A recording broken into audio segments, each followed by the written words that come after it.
those two goals give it a more realistic scoreline after a dominant 90 minutes. Yeah, for sure.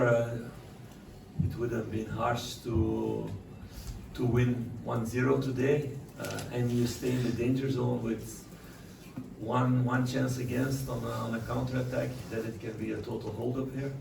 So it's important to score the second goal and the third goal to kill the belief of the opponent. We tried from the beginning to do that, like we always do.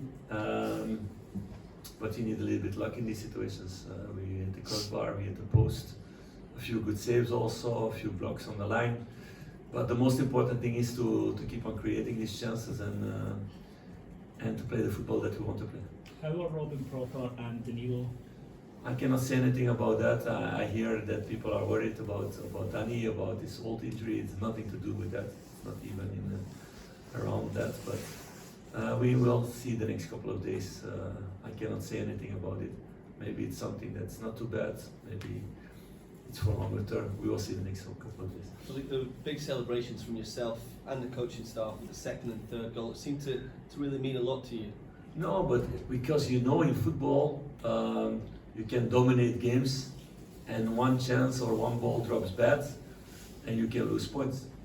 And we had already too many moments this season, and for sure in away games, that we were dominant, that we were creating the chances, and there was one ball in our box and we get a goal against. So of course it's important to score this second and third.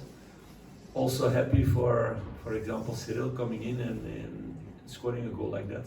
So it shows also the mentality of the squad, that everybody's fighting and working hard together to be ready to get the results that we want. Does it show a bit of evolution from the team? As you say, there are previous games this season where it was 1-0 and it may have gone 1-1 or you may have just hung on, but to go and score those two extra goals. Yeah, but we had also several games like that we scored more goals and that we were dominant. But you see more and more that the team gets used to each other and the right running lines at the right moment. It takes time in that way. See our offensive four from today, they were not there last season. Okay, Danilo a few games, I think I had him 3 or 4 games or something, and then he was out.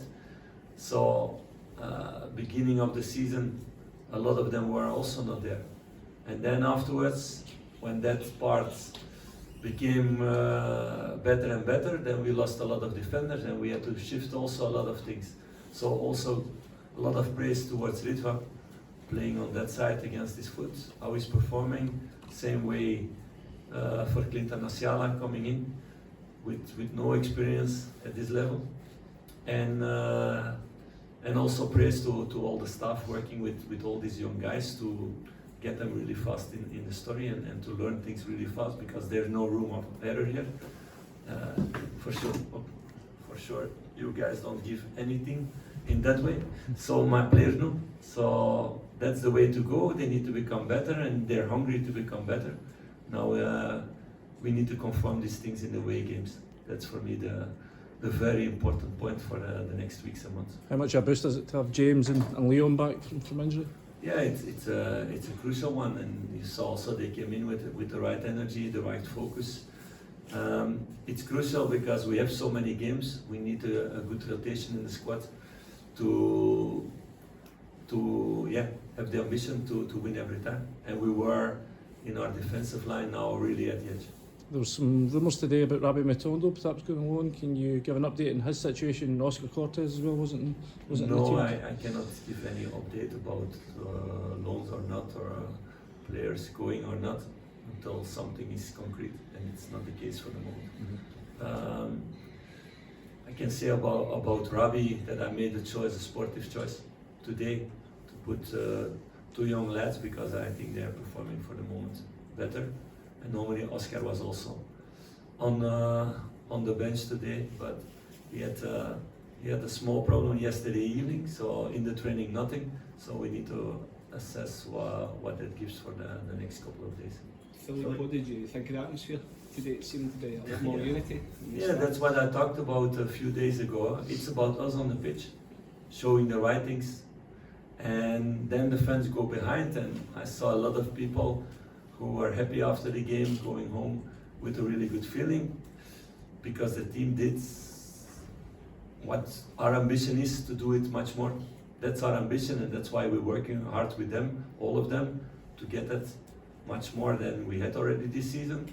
But everybody sees, and we had several really good moments also that way, that this team is growing and getting better.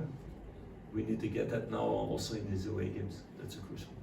Philippe, you talked about Clinton Nsiala slightly, but his performance tonight, the growth between his first performance and to this performance tonight is really big, and his passing, especially breaking the lines tonight in forward play, was, I thought, very, very good.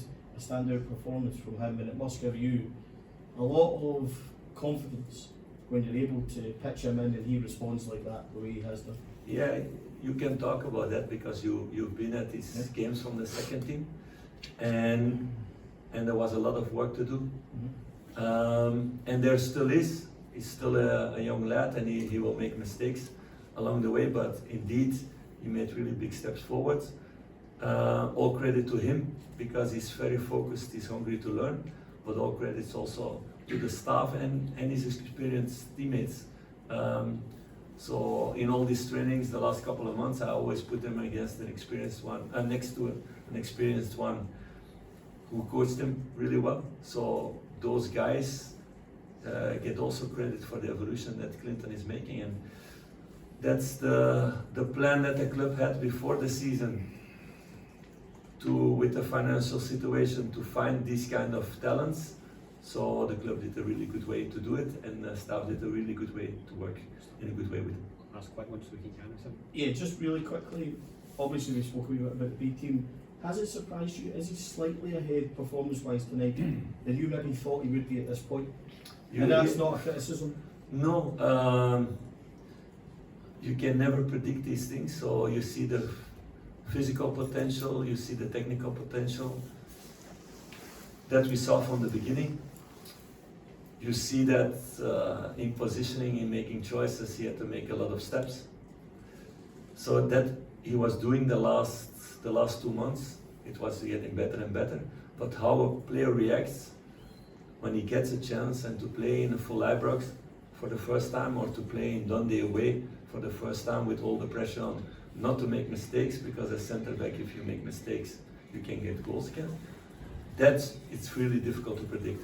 So he did that really well. Now it's my task to keep him with 2 feet on the ground, and that he becomes more hungry to get better and better, and not that he comes in a comfort zone now to be very satisfied with what he performs at home.